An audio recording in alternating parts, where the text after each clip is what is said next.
Nangyari, may isang manager naman na pumasok sa ano namin, parang pumasok sa buhay namin ng mga player. Ginawa niya, humuhugot siya ng hindi ko masabi per per QC, per malab, per tundo, parang gano'n, parang per na Top player. top player, tapos dumadayo Ano ba, paano siya, scouting? Babae yun, si Ate Eds, na taga Novaliches, yun. Ayun. Gawin niya, sunduin kami, sakyan. Ako susunod ako sa Loma, ako lang. Tapos susunduin si Jan. Si Chuchero.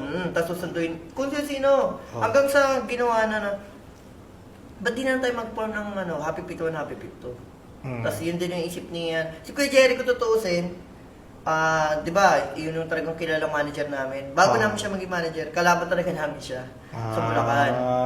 Talagang grabe si Kuya Jerry. Kasi ni Kuya Jerry, parang gusto lang niyang sumikat. Parang gusto niya, uy, bata ko to, parang ganun. Bata ko tong Happy Pit, parang ganun. Wala siyang pakialam sa pera. Nag-i-invest siya. Parang nag-invest siya na, mga player ko to. Parang kasi yung study ko dyan, parang lang eh. Kumbaga, kung pera usapan wala. Kasi yung buong pera, binibigay niya sa amin. Makain, pamasahe, yun. Kumbaga, masaya siya sa ginagawa niya. Masaya